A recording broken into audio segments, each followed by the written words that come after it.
it created for the mother is very unique.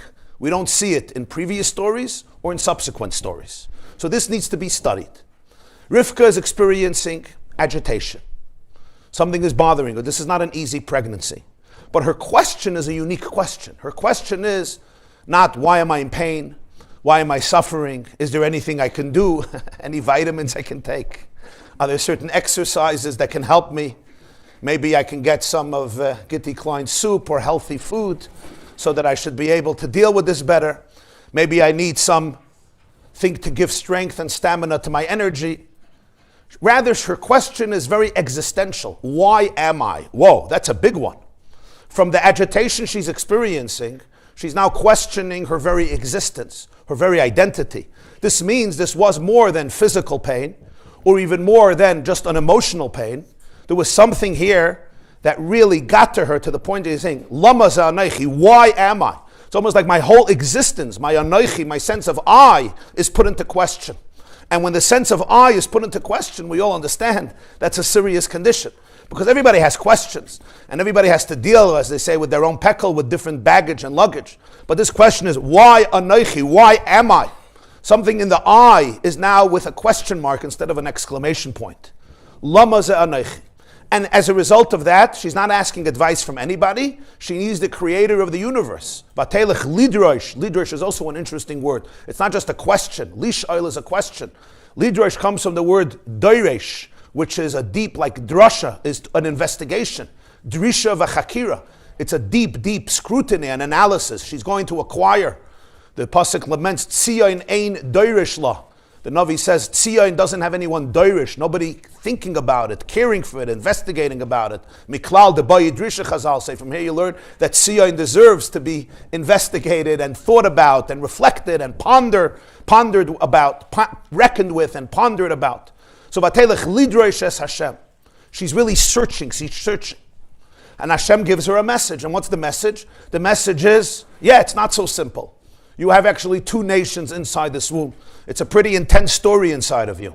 There's a lot going on. It's going to be more than a Shalom Zachar, Vachnacht, Absharnish, Bar Mitzvah, send them off to Eretz Yisrael, give me a good shidduch, invite me for the Einekels Bar Mitzvah, I'll pay 40%.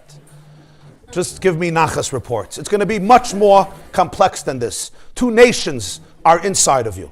Of course there's a struggle. Two nations are going to depart from you.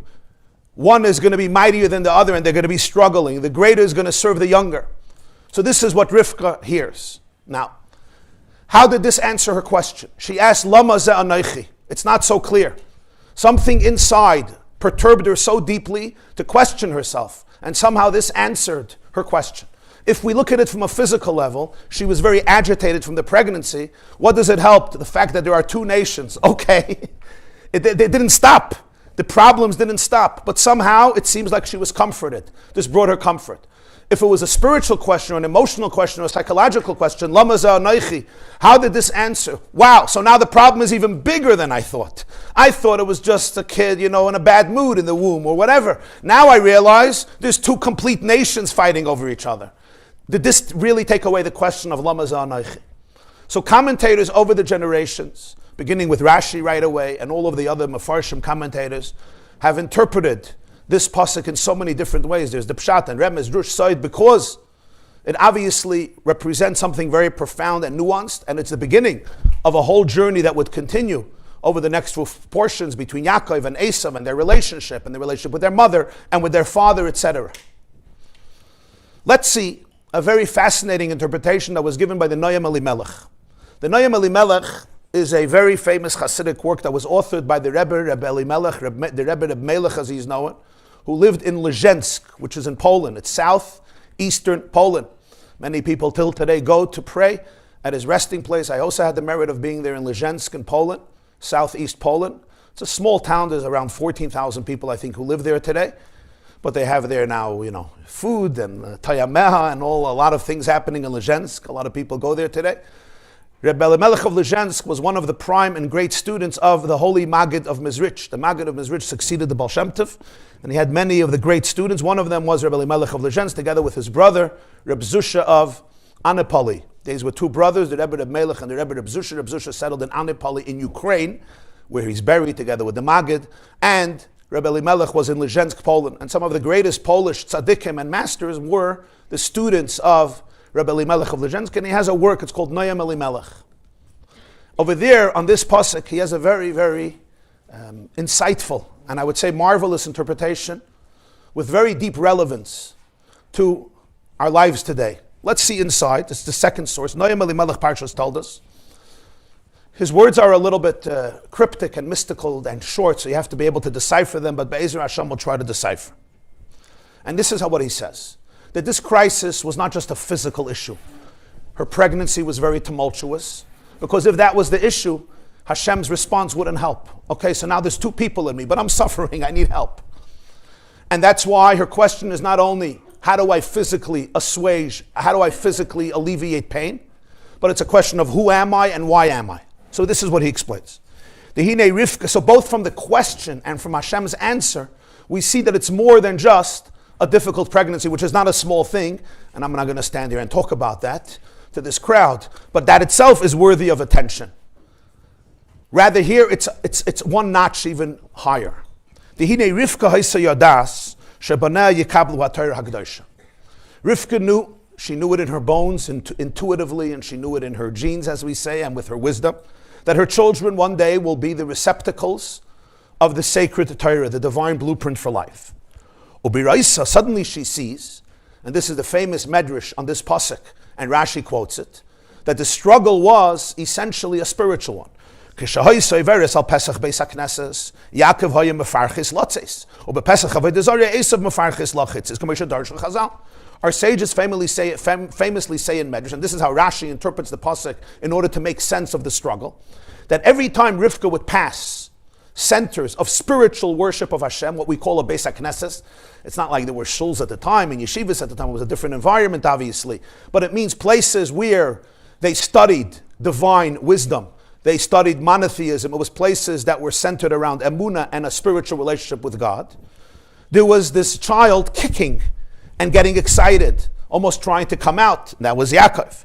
But then when she would pass centers of paganism and idolatry, ashrams or monasteries where they practiced all of the pagan idolatry at the time, which was very popular, this other child was kicking. Now she doesn't yet know that she has twins, but there's kicking both when she's passing by places of holiness and when she's passing by places of idolatry.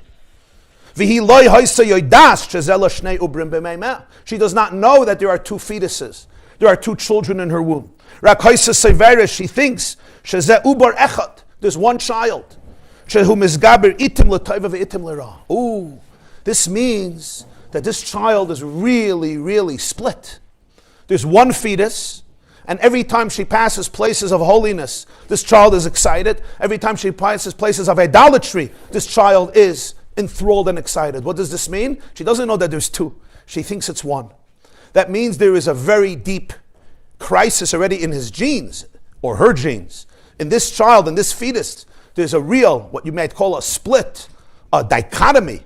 This person is dichotomized, torn between two, as they would say in Yiddish, the word Weltanschauung, two world perspectives, two completely different lives that both speak to it and attract it. And this caused her a lot of pain. She said, Im Kain, if so, first of all, it's the magnitude of suffering of this child. What this child is going through. So split, so torn, so dichotomized. Wow. It means that this person will not have a moment of peace or even know who they are. They're completely conflicted. They don't even know who they are. Their essence, their core is conflicted. This pains a mother very, very deeply. But there's even something deeper. If this is my child, and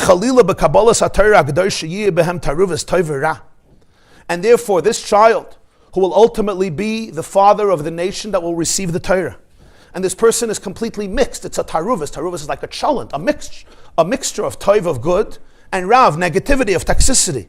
Lama ze anochi. Why is this anochi? It's not just a question on herself. Lama li kabbalas haTorah shepasach ba'anochi Hashem. What do I need? The anochi of Hashem Elokecha, which is the way The Aseres HaDibros, when the Jews receive the Torah, what is the opening word? Anochi. This anochi becomes the I, anochi Hashem Elokecha. Lama za anochi. Why do I even want this anochi? How can I even deal with anochi? What's the problem?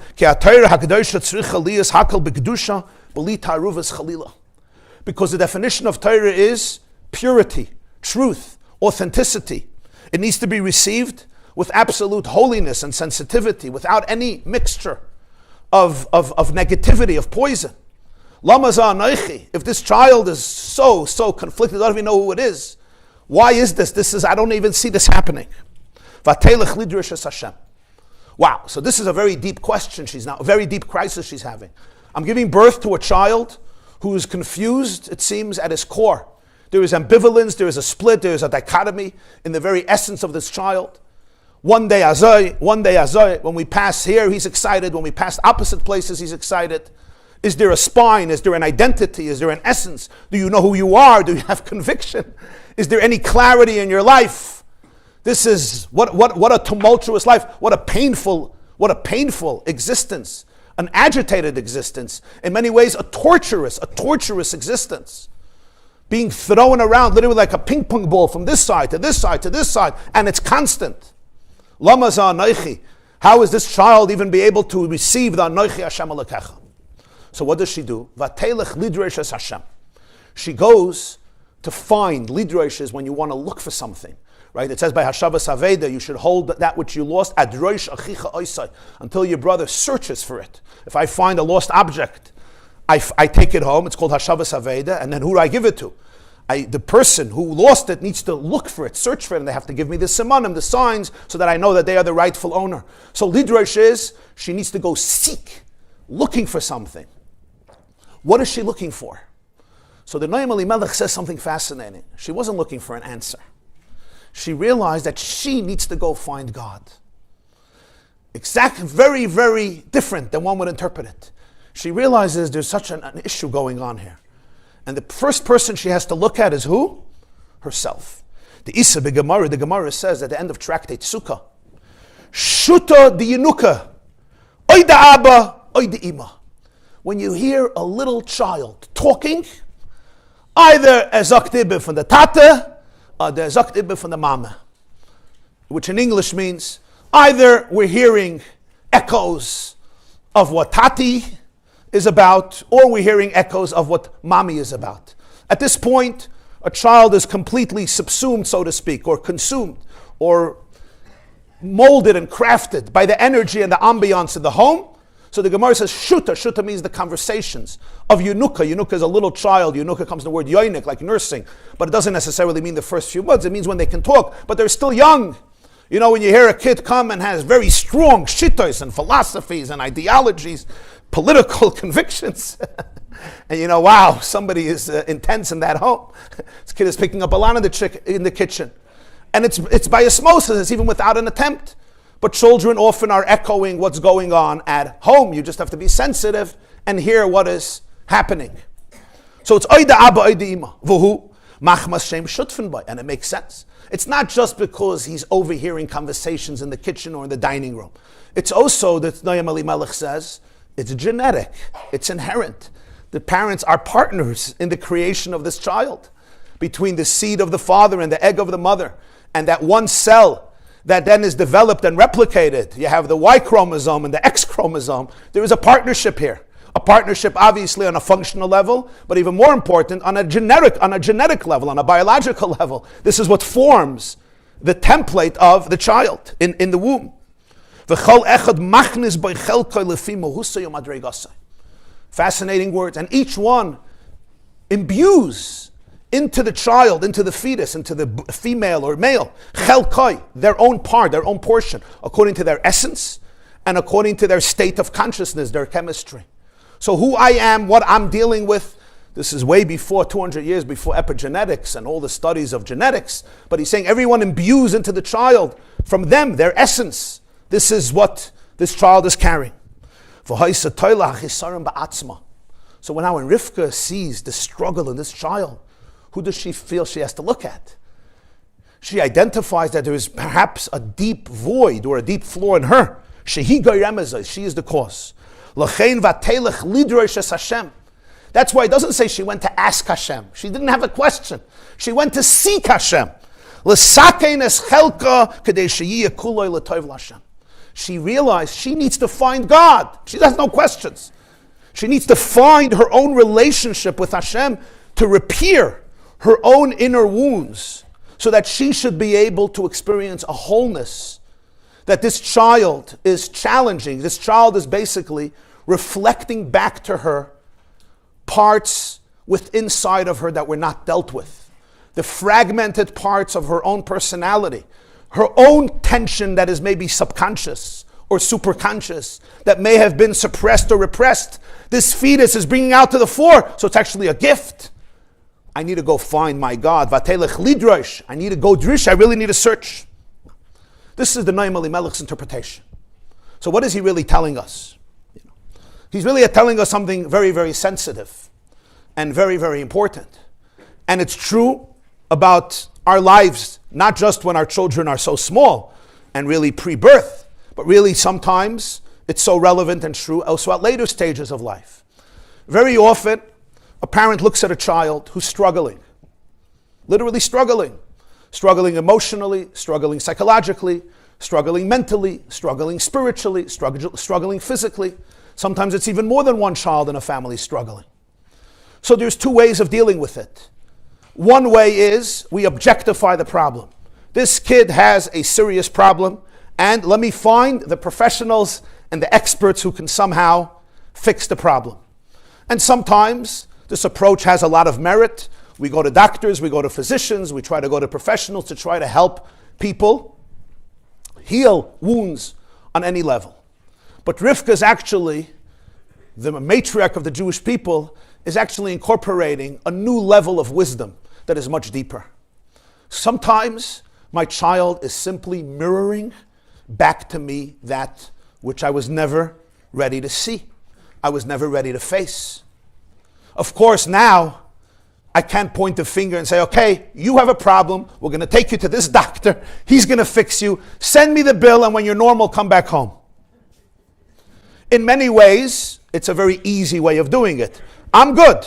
I'm an amazing father. I'm one of the most perfect fathers in existence.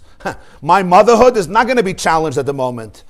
I'll tell you how much sacrifice I had. I'll tell you how much commitment. I'll tell you all the people who like me. And I'll tell you how much I'm honored around the people who know me. But somehow our children are not impressed. So it's easy to say, well, you're a problem. This is the case. And we're talking here about a very, very deep emotional experience. What Rivka actually asked herself was, what if my child is mirroring back to me parts of my own identity that are fragmented? Parts of my identity that I never made peace with. An internal tension or lack of complacency or anxiety or wound that I never dealt with. And this is not to blame herself. So now I'm guilty. www.jewishmotherguilt.com. So now we have somebody else guilty in the world.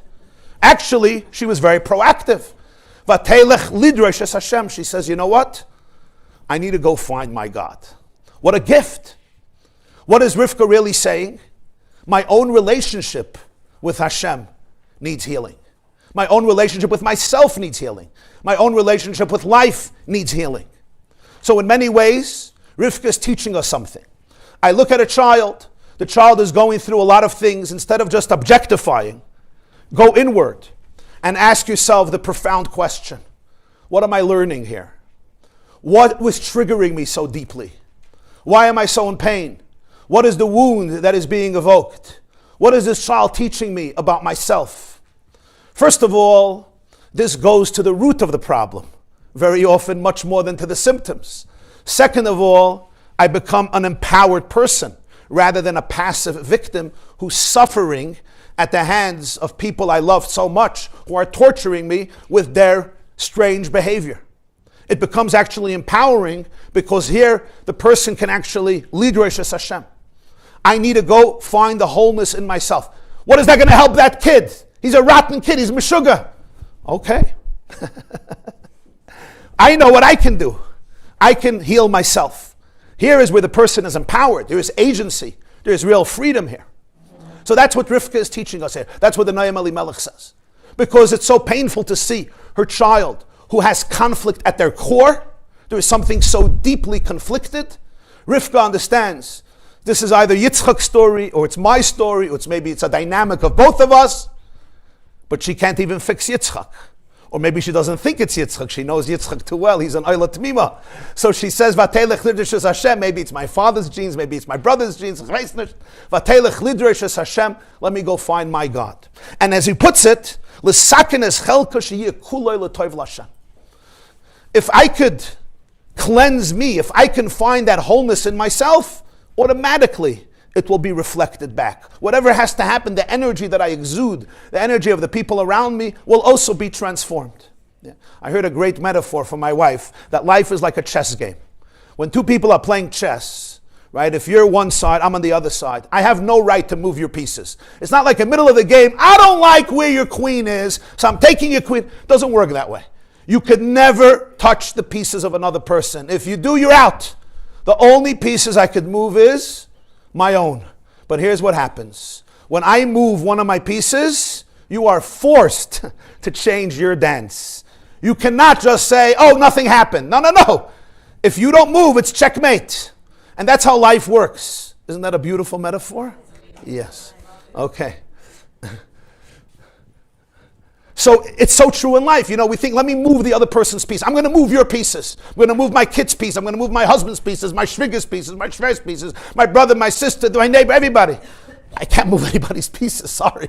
But there's one person's pieces I could move. It's called me. But what happens is when I change my dance, you know, life is a dance.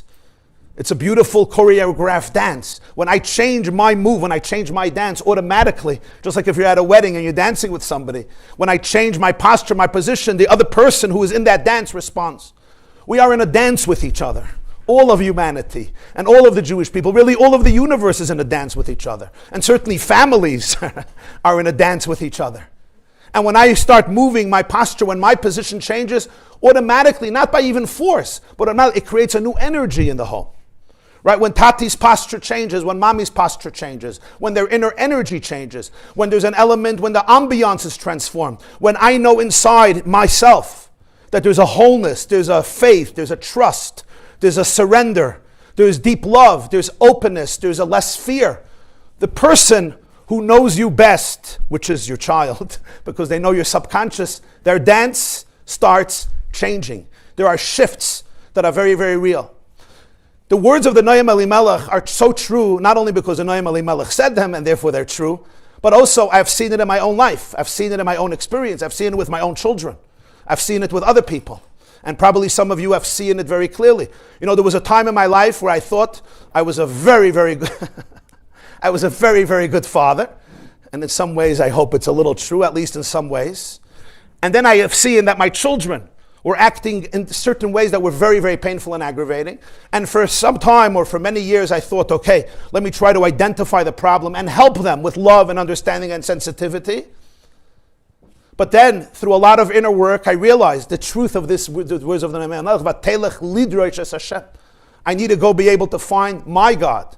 I need to be able to go find my own relationship with Hashem. I need to ask myself the questions that maybe I never asked myself. I need to ask myself which parts of me are still fragmented, which parts of me are not worked out, which parts of me maybe I don't even know about because they're buried in a subconscious, and this is actually a gift from Hashem to be able to hold up a mirror, maybe an uncomfortable mirror, to show me things that I wasn't ready to look at. And that is literally what the second Jewish mother, Rivka, teaches us at this moment, in the earliest moments of history. She could have done something else. She could have blamed Yitzchak. She could have blamed the rest of the world. She could have said, you know, God, I have nothing with this. You deal with it. She could have blamed, of course, the child. That would have been an easy target.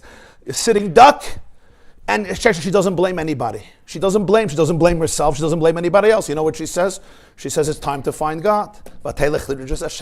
It's time to find what a relationship with Hashem really looks like. What it looks like to surrender the ego, what it looks like to live in flow, what it looks like to emancipate myself from self-consciousness and my egoic mind, what it looks like to be able to go into a place of safety and trust. And this is not just work that I could say with my mouth, you know, and just I do X, Y, Z. We all know that it's really internal avodah, and that's the lidrosh. It's a search. It's a real vulnerable search. It's back to what we spoke about, I think, before Pesach. I told you something I once read or heard. It was an amazing idea, and it's mamish this idea. And it's also connected to Yitzchak and Esav and so forth. Chazal tell us that the day that Yitzchak wanted to bless Esav, it was the night of Pesach. It was the night of Pesach, and that's why Yaakov brought him wine, even though he never asked for wine, in order to drink the 4 cups of wine, because the Avos observed the Torah before it was given, even the mitzvahs, the Rabbanan, and that's why Yaakov brought Pesach. That's why Yaakov brought Yitzchak wine. Rashi brings it that Rivka said she'll prepare 2 goats. Yitzchak didn't eat 2 goats. 2 goats is a lot to eat. And the answer is, it represented, one was a carbon Pesach and one was a carbon Chagiga, because she prepared the food Erev Pesach. Now, of course, this is before the exodus of Egypt, so it's not like Pesach like we have, but it means that the energy of Pesach was already in the world and the Avos knew about it. And that's why it became a holiday, because all the holidays in Judaism, it doesn't begin with a story. It begins with an energy that's then manifested in the story. And according to some Svarim, one of the reasons we steal the Afikaiman, right, is because Yaakov Avinu went in and he took the brachas. Like Esav was supposed to bring the food, and Yaakov Avinu, so to speak, snatched it and received the blessing. It's one of the reasons that says because it happened on Pesach. And there's a big debate about it. Is it justified? Is it not justified? Is it moral? Some communities, some houses, they don't steal the Afikaiman, some they do. But certainly in many houses, it's very, very popular. And one of the hints, one of the remazim here is, we split the matzah, it's called yachatz. And then we put away the bigger piece, we hide it. And then your child finds it. And then your child doesn't want to give it back to you because he stole it. And then he wants a prize or she wants a prize. It used to be when I was a kid that if you were Rockefeller, you got a calculator. If not, you got a bag of chips or a black and white or a bell. You remember those toxic bells that killed you on the spot, but they were delicious? And you got a bell for Afikaiman and you were very happy. If you got a Parker pen, your father, I don't know, was a billionaire. Today, if you give your child a bag of chips or a black and white for the Afikaiman, they'll call child services. It's basically a Lamborghini or a private jet or a private yacht, right? At best a tablet, and then maybe you won't be seen as such a horrible parent. But what's the idea here? And one of the powerful ideas is there's so many things in life that we hide. Yachatz means we break our matzah. And our matzah is fragmented, but the fragmented piece, the bigger one, we actually hide. Most of what's going on is hidden under pillowcases, hidden in closets, hidden under the couch. And here is the rule of life. Whatever we hide, our children are going to find and reveal. And they're going to say, here, Tati, here is your Afikaiman. You want to finish your Seder?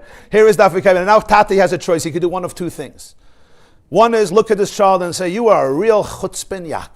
I don't know who raised you, because it was not me. Maybe your mother or somebody else. I did not raise such chutzpah. You should see how I behaved with my father at the Seder.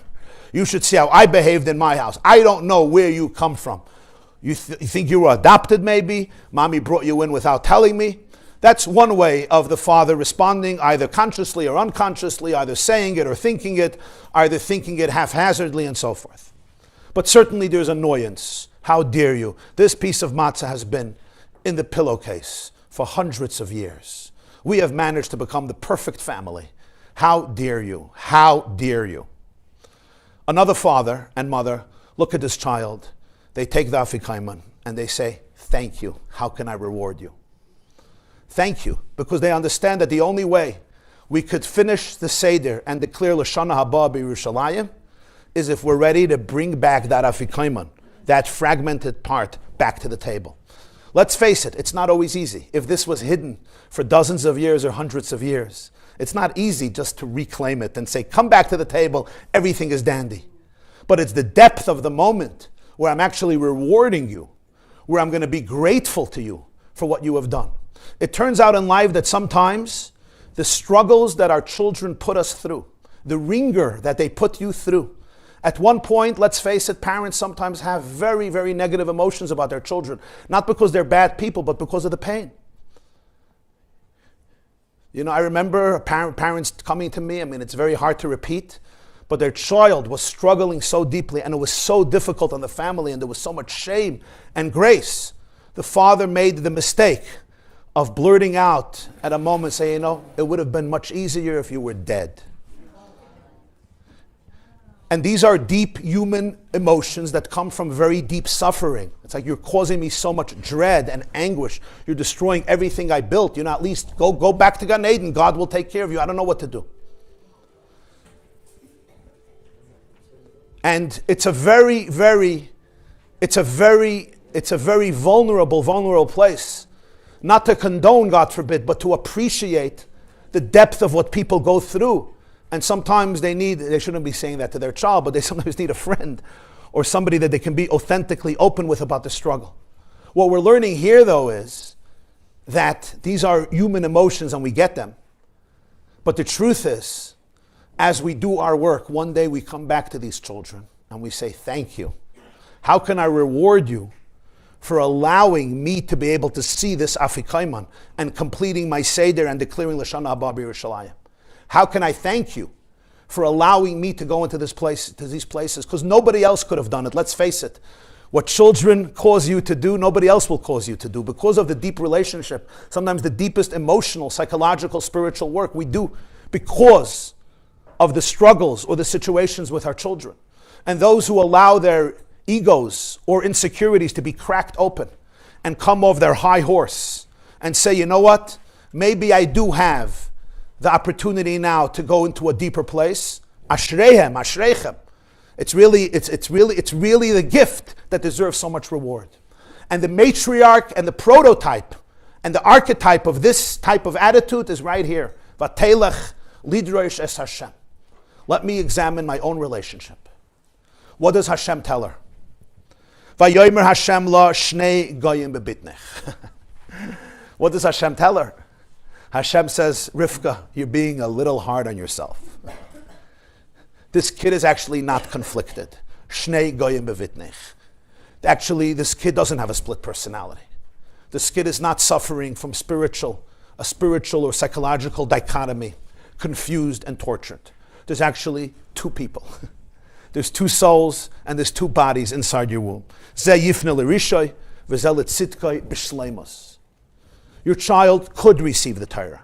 Your child will be able to receive anochi Hashem Elokecha. True, anochi Hashem Elokecha needs to be absorbed with an open, pure heart, without any ego, toxicity, and poison. True.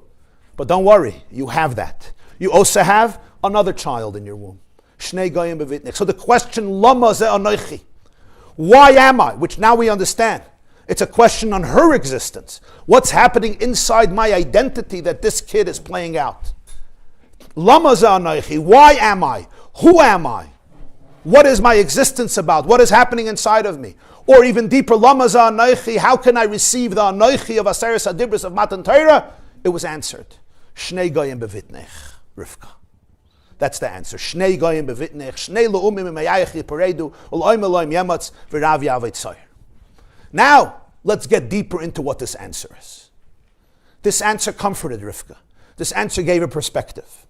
Because the truth is that this answer that she heard becomes a tremendous guide in this entire experience of how we deal with that question of Lama Za'anachi. And in order to take this one step deeper, let's go to the next source. And this comes from the Bala Tanya Perik Tes. The Tanya that was written by also a student of the Maggid of Mizrich, a colleague of Reb Melech, the Alter Rebbe, the Bala Tanya Rebbe Shnei Zalman of Liadi. Reb Melech passed away Tovkuf Mem Zayin, 1787. The Bala Tanya passed away a few decades later, 1812. The Rebbe Elimelech passed away Chaf Aleph Adar, Tovkuf Mem Zayin, 1787. The Bala Tanya Chaf Dalet Tevis, Tovkuf Hayin Gimel. And in his magnum opus, the Tanya, he also addresses this conflict. And this is what he says. Achine ksiv ula'oim mila'oim yamatz. Hashem tells Rivka, ula'oim mila'oim yamatz. What does that literally mean? One nation will gain strength from another nation's defeat, which means they're in conflict. Why am I going to gain strength from another one's defeat? Because they want to defeat me. So only by defeating them will I become strong. By them defeating me, will they become strong? Because if they are both strong, if one is strong, the other one will be defeated. So the other one will only gain strength from the other defeat because there's a battle. Ki haguf nikra irktana. In Koheles, Shlomo HaMelech calls our body, our organism, Ir Ketana, a miniature city. We all have a little city inside of us, right? A tale of two cities, London and Paris. I once did a tape series on Tanya. It was called A Tale of Two Souls. I was once speaking in Philadelphia, and the MC got confused. So he says, I want to introduce the author of A Tale of Two Cities. Now, Charles Dickens has not been around in a couple of years. This was a very secular audience. And it was a few hundred people, I think. And they all turn around. OMG, what is happening, you know? The second coming of Charles Dickens. So when I got up, I said, I'm sorry to disappoint. My name is not Charles Dickens. It's Y.Y. Jacobson. But I do have to say that such a complimentary introduction I never received, and I'm very honored. But I'm not going to talk about two cities, London and Paris. I'm going to talk about one city which has two souls inside of that city. And so it's a tale of two souls in one city. The guf is an irktana. And just like a miniature city, all the dynamics of a city exist in our body. A city is not made up of one person. A city has a very complex infrastructure. The truth is, if you want to go deeper, it's not even the guf.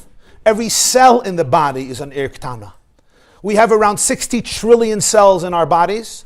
Every cell is an irktana.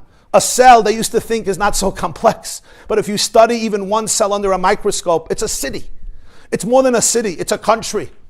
It's not an exaggeration to say that the infrastructure of a single cell is more complex and intricately designed than the infrastructure of London and Paris and Moscow and New York and Tel Aviv and Los Angeles and Melbourne. And those are big, complex cities. And that's why the complexity of a single cell, to believe that it happened randomly, is close to absurd, statistically speaking and logically speaking. So the guf is an irktana, certainly the whole body, it's a little city. And now you have two leaders, two kings, or two mayors, fighting over one city. Everybody wants to conquer this city. I want this city to be mine. The battle of Stalingrad, Napoleon's battle is against Russia. I want this city or this country to be mine. That's what kings did. That's what some kings do. Ask Mr. Putin, I want Ukraine to be mine. I want to conquer it and rule over it. What does it mean to rule over a city? What does that mean? It's not a status. That means all the subjects, all the people who live in the city are following my directions. They're following my edicts. My decrees is something that will dictate their behavior. That's what it means, I own the city. It's not just a status, you give me a palace and I live there and I'm a king emeritus. It means something very practical. It means that I define the way the city is governed, the way the city behaves, the way all the subjects live in their daily life. That's what it means to be the owner of the company, the owner of the city. Ownership is a very specific term, he says. It's not abstract, it's not status, it's not respect, it's actually control. I actually have the ability to be able to guide the subjects of the city to follow this blueprint, this set of laws, this constitution. Ooh, if that's the case, there are two souls. Elokis, the divine soul, HaBahamis, and another soul which is called biological, the biological soul, the animal consciousness coming from klipa, which means a shell. They're battling one with another over which city? Over the body and every single limb of the body. Every single limb and organ, tissue and bone, cell of the body is a city. There are two kings battling over it. Each one doesn't want abstract control. They actually want that the subjects of the city, meaning every limb in my body, every cell in my body, should be following, should be channeling the will, the desire, the blueprint, the vision of that particular king. So when Hashem tells Rivka, he's not only talking about two physical fetuses in the womb, obviously that too, but he's also talking about an internal struggle within an identity, even in one child, and even in the mother herself, vis-a-vis herself, in every single person. Two souls battling over one city. One becomes Yaakov, one is called Esav, as he puts it there, one is Nefesh Elokis, one is Nefesh HaChiyunis, and HaBahamis. What are we learning here? We're learning here that Rifka was struggling with something very deep, and this is answering her question. So here we go now to the next stage. It's not only her vis-a-vis her child, it's now her vis-a-vis herself. And that is the fact that in a person's life, when we look at a person's life, when we look at our own life, one of the most vexing, challenging, distressful realities.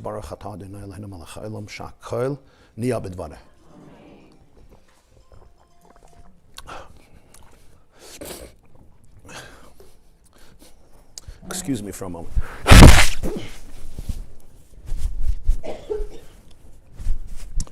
Excuse me. One of the distressful challenges that I would say many of us have, and probably sensitive people have it with an extra dose, it's on steroids, and that's the fact of an internal conflict or lack of serenity that we so often feel. There are moments that a person, especially people who work on themselves, certainly feel a very deep safety and trust and wholeness and a yearning for real love, to love and to be loved, but in an authentic way, not in a transactional way. The ability to feel an open heart that really overflows with gratitude, with humility, with trust, with connectivity. But everybody knows that even if we merit to have such moments and such experiences, and they feel so real at that moment, they seldomly last forever. An hour passes by, 2 hours pass by, a day passes by, and then suddenly something else completely is triggered. Suddenly I find myself in a space where I don't feel safe, where I feel distressed, where I'm getting angry, where I'm getting resentful, where I'm overwhelmed. Suddenly anxiety overtakes me. I know within myself, sometimes I'm in a situation and I feel like that I'm in flow. I feel like I'm a channel. There's such a sense of gratitude. You don't feel an ego there. You almost feel just grateful to be a channel for Hashem's infinite energy. And then it could be a text message. It could be a phone call. It could be going somewhere. It could be a question somebody asks. And suddenly the whole system is in disarray. And it's almost like, what just happened? How did all of this disappear? Because in those moments, it seems there's so much clarity, there's so much decisiveness. I know who I am. You almost feel like unsinkable, indestructible in a very beautiful way, knowing exactly who you are, what your mission is. And then suddenly there's so much doubt or anxiety. What happened? And many of us reach a conclusion. And what's the conclusion? The conclusion is that our moments of bliss and serenity and trust are just delusional. Maybe it's just chemical, People take something outside, a stimulate. People who drink, they drink and for a few hours they're drunk and they feel better and then you sober up. They say that once in the English Parliament there was a confrontation between Winston Churchill when he was a parliament member and somebody else. Winston Churchill used to like to drink. So one of the parliament members once called him out after his speech and said, "You're a drunk, you're an alcoholic." And he responded, "That may be true, but tomorrow I will sober up. Your problem is that you're stupid. Tomorrow you're going to remain with your stupidity. There's no remedy for it," right? They also say that he was a big guy and he liked his cigars and he knew how to schluff. So somebody was giving a speech in Parliament. It was pretty boring and Churchill fell asleep. And this person was very offended. And she said, "Must you sleep in middle of my presentation?" He says, "No, I mustn't. It's purely voluntary." So, it's almost like, looks like, I had a nice dream, and you wake up from your dream, you wake up from reality. So, and that's the question, Lama za anochi. It's the most beautiful, it's the most accurate words. Lama za anochi. She's experiencing, it's not just a physical story, there's also a spiritual story here. Vayisreitzatzu. And one day, she's in front of a place where divine revelation is present, and there's so much overwhelming joy and gratitude and connection. But then she finds herself in a very different space and she's gravitating to that. Suddenly, there's anger in me. There's so much frustration in me. There's resentment. There's ambivalence. There's doubt. And there's so much anxiety and blame and a need to detach so often and to disassociate. Who am I? Why am I? Who is this person? Lama za anochi. And for sensitive people, sometimes the struggle goes on for years and years, and they work, and they reach places, and then it's like, it gets destroyed afterwards. So I build and build and build, and then the water, you build that castle made of sand, and the wave comes and destroys it. Comes Hashem and tells Rivka, Shnei goyim bevitnech. And this is what the Tanya Chapter is explaining. There's actually two souls. And the idea of two souls is one of the most important truths when it comes to emotional, psychological, and spiritual development. You have to understand Rivka. You don't have one person inside of you. You have two people. You're not made of one part. You may have a mono brain, but you don't have a mono mind. We have one physical brain, but you don't have one mind. You don't have one soul. You don't have one consciousness. Your phone has one battery. A phone doesn't have two batteries. That's why the phone usually doesn't get into a bad mood unless, whatever, too much data. Phones are phones. Your computer has one battery. If we would have had one Duracell battery, they still make Duracell batteries? If you had one battery, that's fine. You don't have one battery. There's at least two parts, and usually multiple parts, because every part has it's like a city. A city is not run by one person. It doesn't work that way. A city has a whole complex infrastructure. And one of the most powerful truths about a city is there are conflicting agendas. This person has this agenda, this person has this agenda, this person cancels what the other person does. You know what a city looks like? Go to the Israeli Knesset and you see what a little country, how it's ran.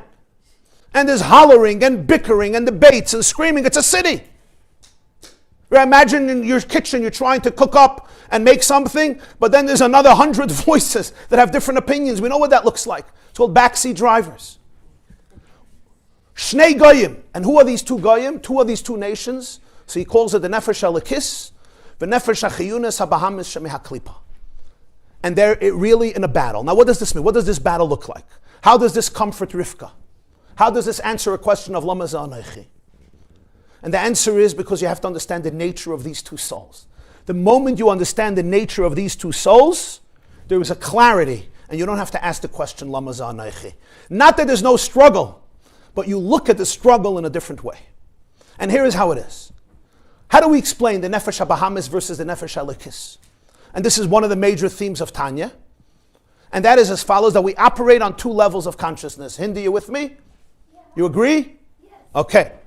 If not, you'll speak up. We operate on two levels of consciousness. At least. Every one of those, has sub branches.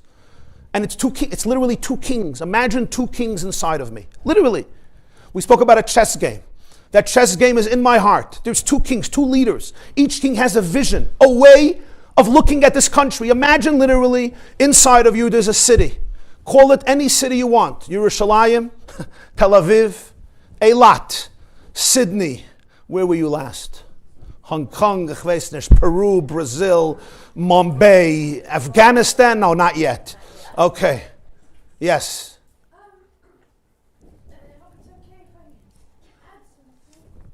It's perfect. But it's essentially exactly like the story of Jekyll and Hyde. Everyone knows what that is. Jekyll and Hyde, yes. Dr. Jekyll and Mr. Hyde because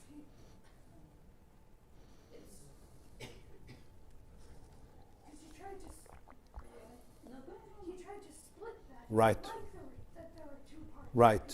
But you can't split it. Right. You need both. You split it, makes problems. Excellent. Right. And that's where resolution happens. Excellent. Thank you. So these two levels of consciousness. One is called Nefesh HaBahamis, one is Nefesh Elokis. Let's begin with the basic one called the animal consciousness. And the word is beautiful, Nefesh HaBahamis. It's an animal consciousness. Every animal has it. So if you want to understand it, study your animals. Go out, get yourself some hens, get yourself some sheep, get yourself some goats, which are good to regulate the system anyway. If you need a horse, if you need a cow, study them for a few weeks and months. And you're going to learn about your own internal survival skills and mechanisms to keep you safe. It's the brilliance of the Nefesh HaBahamis that Hashem put into literally every animal consciousness that has three agendas. Agenda number one is, I'm going to do anything to survive. Agenda number two, I need to propagate my genes. I need to create another generation. And agenda number three, I'm going to try to create an environment around me that allows for the first two to happen. Does it respond to the amygdala in the back? The amygdala is the first part of the brain that is developed, the stem, right? That is essentially responsible for survival. It also alerts us to every danger. This every Nefesh HaBahamis has. It's one of the most important things. I have a few hens in my backyard. If you came to my son's l'chaim, you see he was saying a maimon, a bunch of hens that were listening as very deeply, very attentively. So I sometimes watch them. It's very regulating for my anxiety. And it's fascinating. It's fascinating. People don't understand the brilliance that Hashem put into these genes. There are hawks that fly over. And their eyes, you think they're looking this way, they always have an eye looking up to heaven. And when the hawk gets close, one of them utters a sound.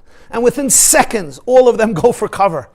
And it's fascinating how they call to each other and how they identify things. When there's a wind and you see, I'm like, wow. We don't realize the sophistication of the Nefesh HaBahamis. It has a responsibility. I need to survive. And I need to help my young survive. That's internal. This is every reptile, every worm, every fish, every bird, every mammal, every animal, including the animal inside of us called the Nefesh HaBahamis. It's also called Nefesh HaChiyunis because it's literally responsible for the biological, brilliant makeup of the human body. The biology of a person is so brilliant. Who is responsible for it? Ki nefesh habasar bedami, the nefesh hachiyunis that Hashem put into every single body. And it's a king. It has a vision. It has a vision. The vision is survival, survival, survival. And if it could be comfortable, even better. Survival with comfort, that is my vision. And that is how I function. And that's what I'm going to do. Now, my child pointed out something incredible that I have to share with you. Okay? My next door neighbor across the street, I don't know if she's here today, has 2 wonderful white puppies. And the white puppies don't get along, dogs don't get along with chickens. Now usually these puppies are in their home or in their yard, but one of them ran away. So it came into our courtyard and began chasing our hens. The hens went crazy. The puppies were chasing them. She attacked one of them, plucked feathers, but the chickens, Baruch Hashem, got away from the dog. Okay? And then the young came, she took back the dog. All is well that ends well until a few weeks later when a fox came and killed 3 of my chickens. Thank you for your sympathies and condolences. I'll pass them on to my son. It actually was emotional. You saw the fox, right? Yeah. Yes. Okay. But I want to say something interesting. I didn't realize the chickens were walking around and grazing a whole day. And then I saw that for like a week they weren't. They were under the shed. And my son told me, you realize that since when the dog came, they realized it's not safe here. So therefore they're not going to come out. And it literally took a few weeks until we can bring them back to their old location. And I'm always preparing a class in my mind. So as my son told this to me, I'm like, wow, that's exactly how it works. If I learned at a certain age in my life that this place was a place where I got attacked, whatever that meant in my life, I'm not coming back. If I have to stay under a shed for the rest of my life, so be it. Survival is the most important thing. They just reflected it. Unlike chickens, we have memories that go very, very long time. And unlike chickens, it's hard for us to gain back trust. And unlike chickens, we start creating a philosophy around why the dog came. The chicken just knows, dog, not good. You could show me it's good, we're back. But our Nefesh HaBahamis is human. So it's brilliant. The dog attacked me because I don't deserve to be here, because I'm a loser, because I'm a betrayal, because God hates me, because God punishes me, because the world is here to destroy me, because of this, because of that. I got to stay under the shed. Over there, there's safety. And sometimes 40 years later, I'm still under the shed, peeking out for a few minutes, running back. That's exactly the templates that the Nefesh HaBahamis develops around its need to survive. And we can't blame it. We need to appreciate how it works. What is it all based on? The Balatanya uses one word, Nefesh Elokis and HaChiyunis HaBahamis Shemei HaKlipa. It comes from a reality called klipa. That's a very interesting word. What does the word klipa mean? A husk. What does he mean it comes from a place of klipa? It means something is blocked. There is a shell that's blocking. What is blocking the Nefesh HaBahamis? Nefesh HaBahamis is under the impression that it is not every moment in the womb of Hashem. The Nefesh HaBahamis has one paradigm at the core of its identity, and that is, I am alone. I am alone. That is why I need to survive. And the only one who can make sure I survive is me. And therefore it develops an ego. The ego that it develops is not evil. The ego that it develops is the template of how I'm going to survive. And at the youngest of ages, already in the womb of my mother, we identify what is safe, what is not safe, what is threatening, what is not threatening. Where are the dogs? Where are the foxes? Maybe if I remain emotional and loving and open-hearted, but it's not being reciprocated by people in my life who can't give it back to me, I may say, wow, it's danger to ask for love. It's dangerous. You know why? The response is muted silence, which hurts me so badly. Probably I'm not deserving of it. Probably it's a stupid need. Let me never again express my need for connection. Because if I do express my need for connection, I may get back a silent, muted response from a disassociated person. I blame myself. That becomes my template.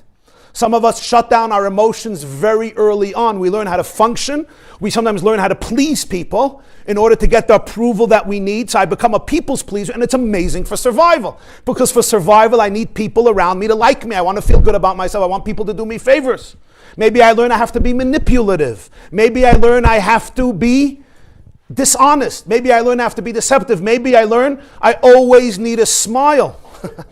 I always need a smile, even if inside I'm tortured. Maybe I learn I can't be authentic. Whatever my template is, the Tanya says in chapter 1, the animal soul, like everything, is made up of 4 qualities: fire, water, air, and earth.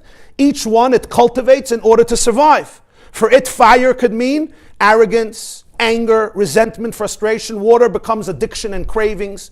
Air becomes haughtiness, idle talk, boasting about myself, needing everybody's validation. Earth becomes laziness, depression, despondency. These are all coping mechanisms. Laziness is a great coping mechanism. If I'm lazy, then I'm not ambitious, there won't be any disappointment, whatever it is. If I'm sick, if I'm depressed, I have a good excuse not to do anything, not to fail. There is a voice here. So we blame the animal soul a lot, but the truth is, it's the poor hen that went into hiding and develops its aggression or its disconnect. It's fight, flight, fawn, freeze, whatever its responses are, based on a klipa. What's the klipa? The klipa is it does not know its inherent divine worth. Because the animal consciousness is developed in a world where the divine oneness is concealed. But we also have, so you get the animal consciousness? People relate to this? Yeah. This is a king. You have to understand, it's not a small little animal. It's not a little chicken. This soul is a king. It's a king in our body. It has a vision. It wakes up in the morning and it actually doesn't go to sleep. The animal soul doesn't go to sleep, if you realize. And it has a vision how it's going to keep me safe. It has a vision how it wants me to respond. I pick up my hand every time I open my mouth. Thoughts, instincts, emotions. If I'm feeling blah, if I'm feeling depressed, if I'm feeling anxiety, the animal soul is telling me how to behave. It tells me how to control my limbs. It's a king. It has a vision how you live. It tells me what to eat, when to eat, how to eat. My animal soul tells me to eat always. I'm working on it. It's subconscious and conscious. Some parts are conscious, some parts are subconscious. Usually its most intense parts that it knows you can't deal with, it keeps in the subconscious. So it's like a king that issues forth decrees by email, but you don't see it. You understand? The brain gets an email and the limbs respond. But we know it. Sometimes it's in the body. Somebody said it's not my psychology that's blocking me, it's my biology. Sometimes it's in the body. That hen knows in its body that this garden is unsafe. There are dogs and there are foxes. Sometimes, you come into a place, somebody says something to you and you could feel your body changes. And people blame themselves. No, your body has a memory. Your body has a message that is encoded, embedded in it, and it's responding. It's responding. It's actually something to look at. What just happened to my body? Why did I become uptight? Right? Why am I sitting like this? I give a lot of classes and lectures. There's people, so I know how people sit. Some people sit like this. For an hour, they will not move this. It takes me 45 minutes of humor to finally get them to go like this. What is this? This is like, Mrs. Fisher, you could do it. It's fine. You're comfortable. Don't change your posture. Right? Protection. Rabbi, why you're not getting to me? You are not getting to my heart. This heart has been sealed long ago. And don't think with your gift of gab you're going to penetrate. This is where we stay. Yeah, I'm telling you, it takes sometimes, with men it's a little harder. It takes sometimes 45 minutes till the guy finally is like this. And then I shoot right away. I don't wait. I go right into the chest. And the poor guy is like, I know it. I know he's a monster. But it's true. It's the words that come out of our mouth. It's the texts I send. It's the way I respond with words. It's the thoughts that take over. It's the actions and, of course, the behaviors. The animal consciousness has a vision. It's a king. And the king is micromanaging. This is not a king who delegates. Yeah, he also delegates to all of the different parts of the body. But it's in charge of everything. It takes its job very seriously. And sometimes it tells you, don't mess with me. I kept you safe. Especially people who went through seriously difficult situations. Who kept them safe? The animal consciousness said, never talk in your house. When your father comes home, don't say a word. There was somebody who was telling me that their father suffers from a lot of rage. Good person, but suffers from a lot of rage. And their mother has her own challenges. And as a child, this person learned how do they manage their parents in a way that will keep the house as stable and quiet every night. So imagine a 5-year-old is coming home, and what they have to figure out, the king inside of them is, you want to be safe in this house. What do you have to do? So this person knew the house has to be clean when Tati comes home. This person has to know that everything has to be perfect. Everyone has to behave. And this person till today behaves in the most perfect way, still in order to make sure that Tati is not going to explode in rage. Do you understand the pressure and the torment? Now, why is Tati so much in rage? I don't know. We have to ask him, and he may not know. We got to go to his father, Nefesh HaBahamis, or his mother's Nefesh HaBahamis. I don't know. Or maybe other things, It becomes, and it's never about judgment as much as it is awareness and understanding of what are these templates that my animal soul has developed already early on. And sometimes I have a very nice Nefesh HaBahamis. Some puppies are very cute. Not all animals are aggressive, undomesticated. Not every lioness is going to attack you. Sometimes they're cubs. They're cute. You have chimpanzees that are dangerous, and you have chimpanzees that can be friendly. I would be careful, though. You have animals when they're small, right? Little cubs, and then you have the animals when they grow big and get out of their way. Put them in the jungle. It's true with our Nefesh HaBahamis. Sometimes our Nefesh HaBahamises are very sweet. It's also a template. Somebody told me the other day that their whole life they decided they're going to be a tzaddik. And today they realize that they're actually tortured. Like almost like, I'm going to be a tzaddik that everybody's going to like me. So it's like a really beautiful Nefesh HaBahamis. But it's all for me in order to be able to be accepted and validated. And it's a deep, deep pain. And it's not a bad thing. It's just the way we develop ourselves in a world that could be very difficult. We also have a Nefesh Elokis.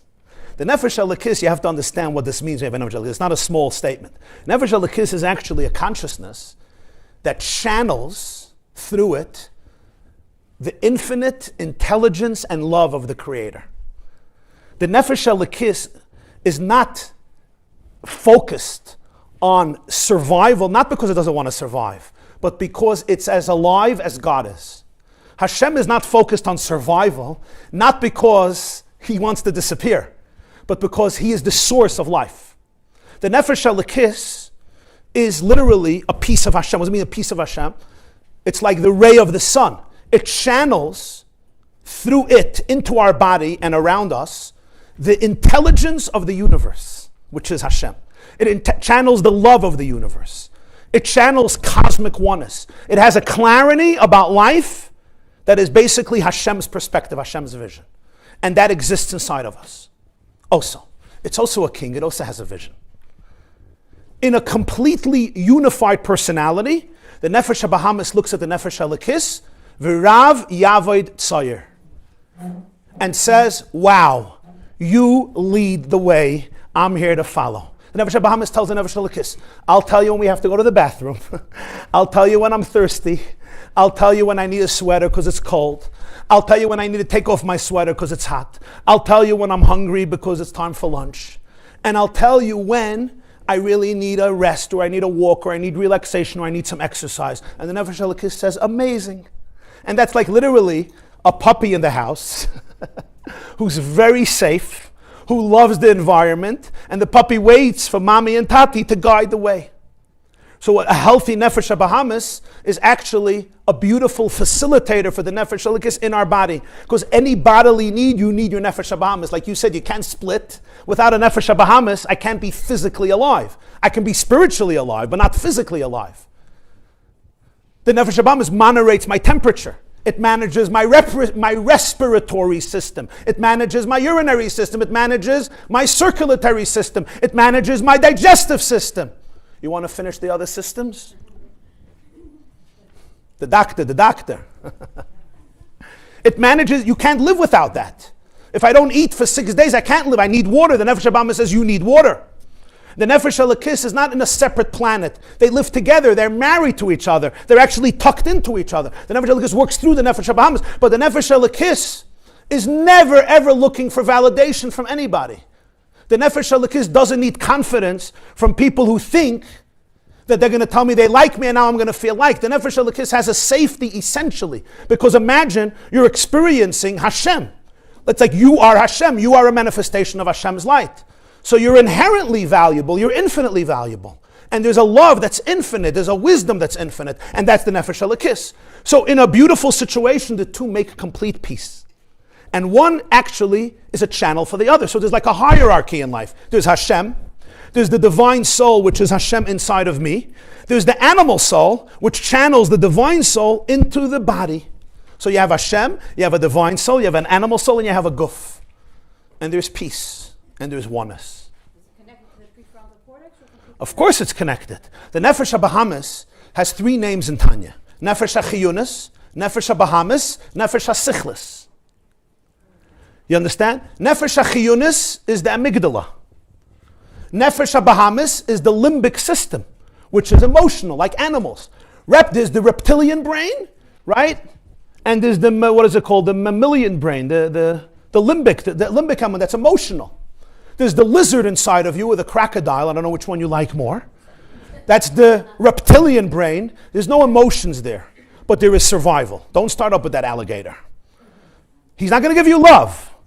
But there's a lot of survival instincts. I once went Chalamoid with one of my boys to visit an alligator zoo. Okay, it was interesting. There was this huge alligator. You know, these alligators, I don't know. It looked like 12, it was huge. And it was in, you know how they sit in one place for like forever, right? Forever. They're there like since Matan Torah. Anyway, this alligator is there, it's huge. But I see its eye is staring at something and it blinks once in a while. So I asked the guy, what is this alligator doing? And he says, around a mile from here, there's a female. And he's trying to get her attention and get her excited about him. And I'm like, OMG, this was incredible. And he's Parshat wooing her. He's like, can we go on a date? I need a shidduch. I need to propagate.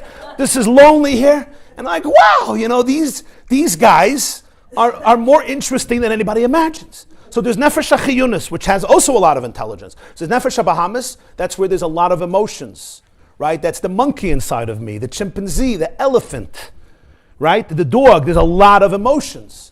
And then there is the prefrontal cortex. That is the intelligent part. Here, there is vision, there is long-term analysis. There is delaying gratification for something that's going to come in a year, but it's worth it. That's prefrontal cortex. When we are in our amygdala, the prefrontal shuts down because you have to mobilize all of your resources to get away from danger. Right? If somebody sees a lion suddenly, they don't start meditating and thinking. Their body goes in immediately to an alert state, and it redirects the blood circulation into those muscles and parts that are going to help you, for example, escape. It makes you survive. When you're in a relaxed, safe space, now your prefrontal can open up. That's why it's so important. Some people's Nefesh HaBahamis is, right? What we call today developmental trauma means that the Nefesh HaBahamis went into a freeze state because it's under danger and it can't use its prefrontal. So now relationships, for example, can be dangerous. It needs to shut down everything. It freezes. It goes into this place. And sometimes people suffer from it. They don't even realize they're suffering from it. Because part of the Nefesh HaBahamis' trick is to tell you that this is normal. Because that's its job. It's trying to keep you safe and comfortable. So what it does is it tells you that this state is the normal state. But we have a divine soul that has a clarity that is otherworldly. And that's where the person is literally channeling the cosmic intelligence, the cosmic love. Think that there's something inside of you that's actually channeling Hashem every single moment. Over there, that Nefesh can't get abused. Not because there's no abusers, but because it's like Hashem. It's inextinguishable. Its core is wholesome, it's divine. It's a king, it has a vision. So these two souls are in my city. So in a complete ideal situation, they're integrated. There's a hierarchy. Hashem, your divine soul, your animal soul, your body. Rivka is experiencing struggle. She's experiencing struggle. Lama anochi, who am I? So he says, Shnei goyim, there's two souls. What is Hashem really telling her? He's telling her something incredible. He's telling her two things. Number one, never ever delegitimize your divine experiences. Just because an hour later, I'm angry, I'm anxious, it doesn't mean an hour ago you were lying. You weren't lying. Your animal soul has now come to the fore and it's very anxious. But you also have a divine soul. So maybe an hour ago or yesterday, your divine soul was actually flexing its muscles. You were feeling it. Of course you were open. Of course you were open-hearted. Of course you had clarity. Of course you were feeling humility and gratitude. Of course you were in a state of surrender, love, trust, and bliss. But now your animal soul, which was in the middle of taking a nap, woke up. It's like, oh my God, this person is dangerous, you're crazy. Shut down, out. Okay, it doesn't mean you're a liar. It means you have two parts. This part just woke up and this part has a lot of anxiety. You don't have complete integration. Number one. Number two, it means something else. Don't get frustrated and resentful and angry at yourself that you can experience some of the craziest types of emotions, because it doesn't mean you're bad. It just means you have an animal soul that has a vision of how your body should function. So two things it tells us. Don't delegitimize your divinity and authenticity. And also, don't start hating yourself and killing yourself for the fact that you have other types of emotions. With this, Rifka could make peace with herself. Because so often we blame ourselves. If I was a real person, if I was an authentic person, if I had a blissful marriage, why am I feeling this way? No. Marriages have moments that are blissful, hopefully. Hopefully, right?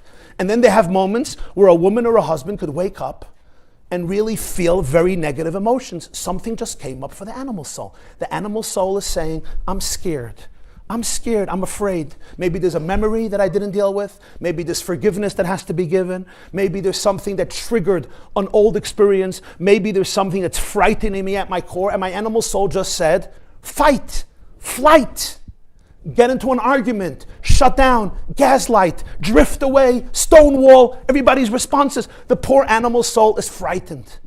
It feels that the foxes and the dogs are everywhere. Run for your life and go back under the shed and never come out. Of course, don't get close to your spouse. That will be dangerous. You stay under the shed. That's what the animal soul does. Don't kill yourself and don't say, okay, my marriage is bad, my relationships are horrible. No, the animal soul needs a little guidance now. You know what it needs? It's tantruming. You know what we did with our chickens? We picked them up and we hugged them. Sometimes you take your animal, don't get too emotional on me. Sometimes you got to take your animal soul and you have to hug it. It's like a kid tantruming. Your kid has a splinter or fell. Kol hatzola, kol hatzola, kol hatzola. What do they need is a hug and a little ice cream. Vanilla and chocolate if possible. Soft. Milcheks, not parav chas v'shalom. That's not going to help your animal soul. That's maybe good for your divine soul and for Sheva Brachas. It's not for an animal soul. Yeah. The animal soul is tantruming. Hug it, say you're right. Mommy is in the room. Tati is in the room. You're going to be right. I know you're scared. I know you're scared. I know part of you wants to disassociate. Your teenage child just told you something. You got so triggered. You got so overwhelmed. Your spouse just brought out something that you have to work on. You want to attack. What about you? What about you? Wow, wow, wow, wow. Okay, give it a little love. Give it a little compassion. And then ask a question. which king do you think should have control over the city? When the words are coming out of my mouth, which words will bring me to my ultimate goal, to my ultimate desires? When the thoughts are taking over my brain, I know some thoughts I can't control. When I have to choose, which thoughts am I going to go with? Which thoughts am I going to allow to fester? Do I want my animal soul's fears and insecurities, or my divine soul's infinite wisdom and clarity? Everybody knows deep down what the answer is. So then I look at the animal soul and I give it leadership. It needs a mentor in the room. It needs somebody to hold space. It needs a good facilitator who's not scared of its violent emotions, and sometimes even what seems like psychotic breakdowns and fears and dichotomies. Hashem tells Rivka, you can manage this. It's not Lama anochi. Number one, your godliness is not false. Your moments of bliss are real. They're authentic. You have a divine soul. It was never obliterated. Number two, don't blame yourself when the other side comes up. You may be sitting at a shiur. You may be davening. You may be learning. You may be taking a walk. You may have a very special moment in your life. You feel intimacy with yourself, with Hashem, with others. You think it's going to last forever. You know, you go on vacation, sometimes you're in front of this most beautiful place. It's going to last forever. And then we get surprised and we start hurting ourselves and blaming ourselves for opposite responses. No, Hashem just took you now and gave you an opportunity to help your animal soul. We're married to each other. We can't block out one. They ultimately have to deal with each other. The whole story of the next Parshas is that Yaakov and Esav can't completely separate. They can't. The animal soul and divine soul, as Hindi said, are integrated. They're not just married in the same home. They're married in the same body. One is literally enclosed in the other. So here we now understand the deeper element. After the Noam Elimelech speaks about the children, it's also true about ourselves. This question of Lama anochi and Hashem's response. So now let's finally, and with this we conclude, read our last source here. And this is what we're going to conclude with. Tanya Perik Chavches. You can go, it's fine, don't worry. You can go whenever you want. Tanya Perik Chavches, chapter 28. Okay. Here is the conclusion of what Rifka learns at that moment. Take a look. V'noida derech hanilchamim v'cheina ne'evokim yachad. It's knowing how those who wrestle function. People who wrestle with each other, what happens?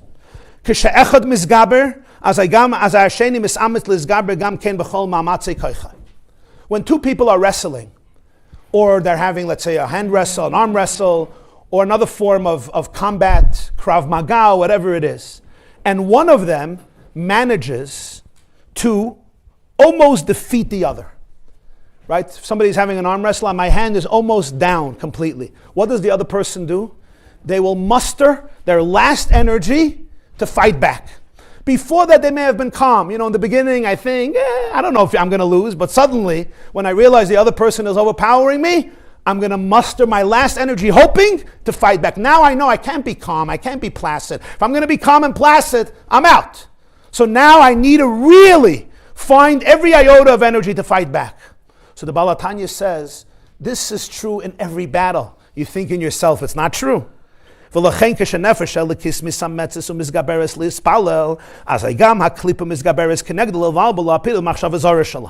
the divine soul really strengthens itself, and now it's in a state of davening, meaning it allows itself to surrender.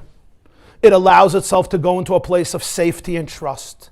It allows itself to experience itself as a channel for Hashem's bliss and love. And it's an incredible moment. What do you think is going to happen at this moment? The animal consciousness is going to often go crazy. Because if in its mindset, what you're doing is dangerous, you're opening up, you're really relaxing, no more anxiety, the animal still says, are you crazy? I gave you anxiety for 53 years for you to survive. Okay, your anxiety is what's keeping you normal.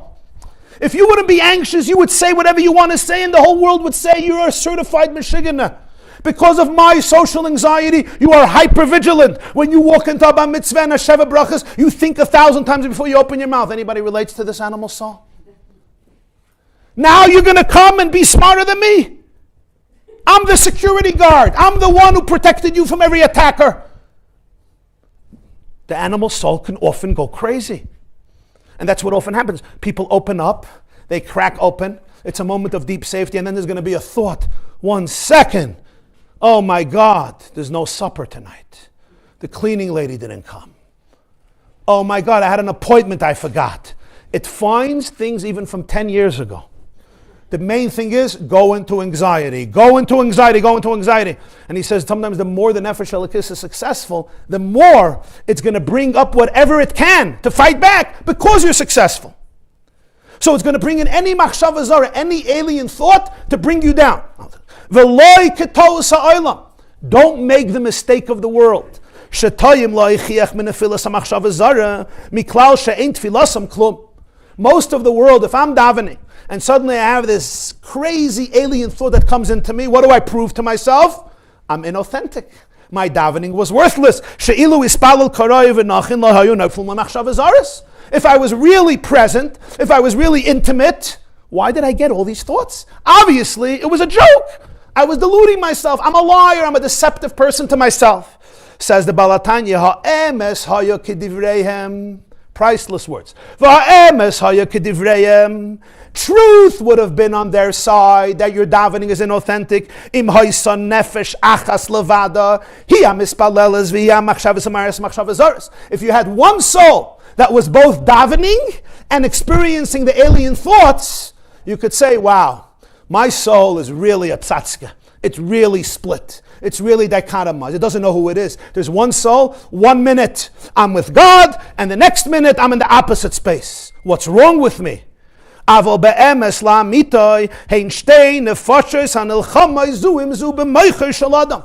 It's two souls. Understand, there's two people in you, there's two personalities. They have a completely different persona. You have to understand that. You're not dealing with one person. You're not dealing with one mind. You're dealing with mana minds, multiple minds. Each one has its own way of looking at the world. Each one developed in its own way to do its job, what it thinks you need to survive. And they're battling in your brain.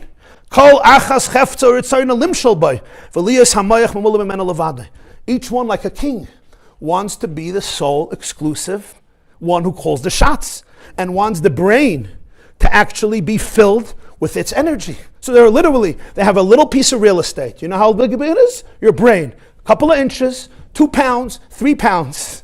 But that piece of real estate is precious because that brain is plugged into divinity, to infinity.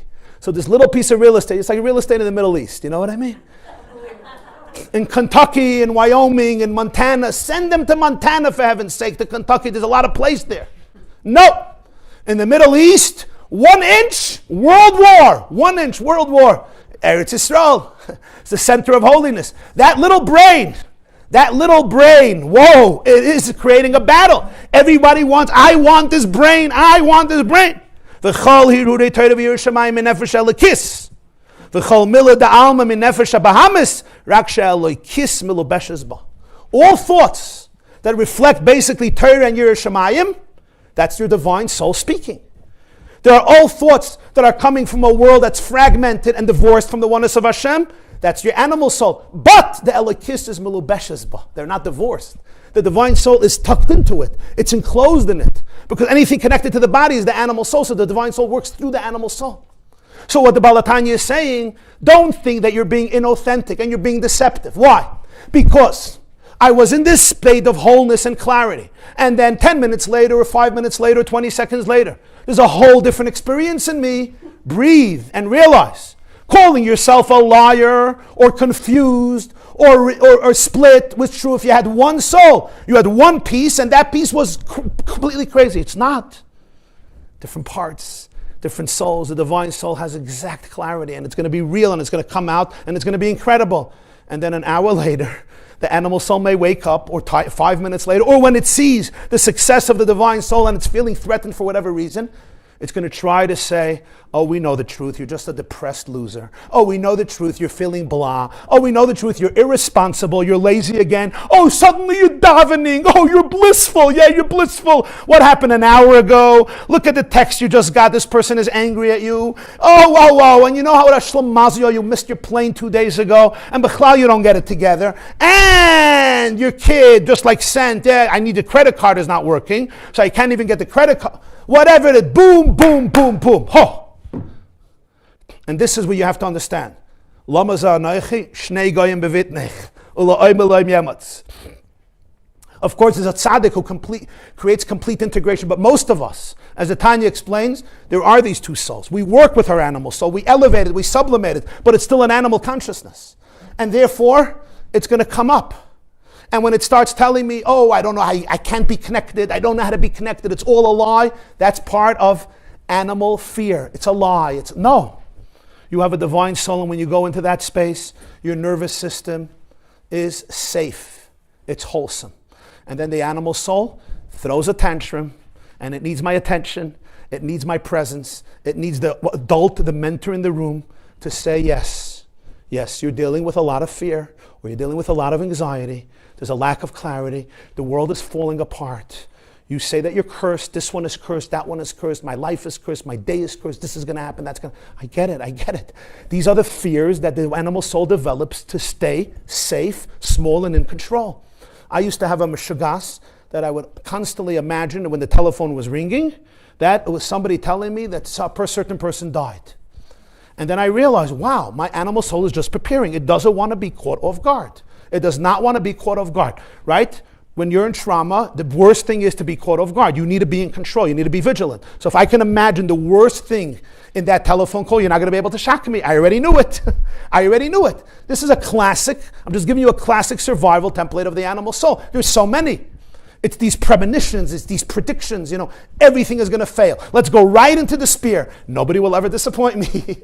If everybody's always going to say no to me, you will not disappoint me. Just say no. Self-fulfilling prophecy. It's not even the details. The details don't matter so much. Sometimes they do matter. It's most importantly how it's constantly setting you up to be able to live in tension and to be able to live in survival mode where I'm small, safe, and in control. I certainly can't channel the prophet inside of me, which channels the infinite, cosmic love and intelligence. So when Rifka can hear that about her own children and about the future, this told her, Lama za anochi, this is anochi. The whole point of anochi, Hashem Elokecha, is to be able to bring the light of Hashem into the animal soul, to be able to work with the animal soul and elevate it. That is the point of anochi Hashem Elokecha, because if you look at the Asaris HaDibros, 5 of them are very holy and sacred. They deal with us and Hashem. The last 5 deal with some very, very base human instincts and sometimes vulgar things. Theft and adultery and murder and leisachmet, etc. It's a lying. This is exactly what anochi. Anochi means the ability to be able to introduce the truth of anochi into the body, into the animal soul. This is your avodah. Don't get scared of it.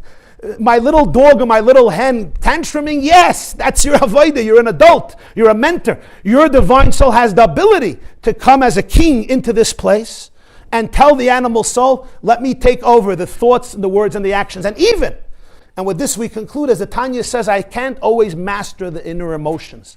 My animal soul will have reactions. Not everybody can have an animal soul that's completely cleared up, but I can always be in charge on the thoughts, the active thoughts, words, and behaviors. And then every day we elevate a little bit more and more of our inherently beautiful, but sometimes anxious animal consciousness.